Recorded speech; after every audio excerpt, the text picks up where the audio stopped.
ஆத்ம வணக்கம். ஆத்மபிதா சுவாமி சிவானந்த பரமஹம்சர் அவர்கள் அருளிய உண்மையான தாய் தந்தையர். சுவாமி, இப்படி கற்பித்த நிலைமையில் எனக்கு ஒரு சந்தேகம் உண்டாகின்றது. அதாவது, உலகத்தில் யாதொரு ஜீவிகளுக்கும் வித்தியாசம் இல்லை என்றல்லவா இதுவரை போதித்தீர்கள்?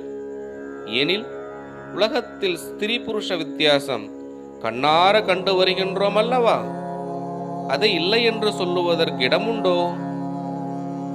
இதுவரை சொன்னவற்றில் உமக்கு என்ன தோன்றுகிறது? எல்லாம் ஒரே சக்திதான் என்று சொன்னதற்கு பின் மற்றொன்று வேறுபட்டு உண்டாவதற்கு இடமில்லை. ஆயினும் அதையும் விவரித்து சொல்லுகிறோம், கேட்பீராக. ஸ்திரீ புருஷன் என்பதில் யாராகும் ஸ்திரீ, யாராகும் புருஷன் என்று சொல்லுவதற்கு முடியுமா? ஓ, சொல்லுவதற்கு முடியும்.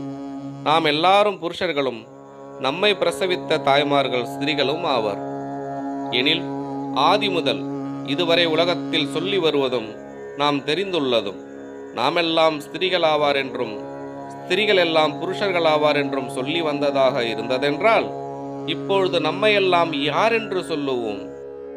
அப்படியாக இருந்ததென்றால் நம்மையெல்லாம் ஸ்திரீகள் என்று சொல்லுவோம்.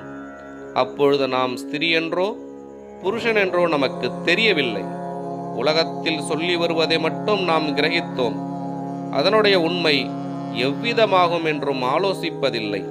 எனில் புருஷன் என்று சொல்லுவதன் பொருள் என்னவாகும்?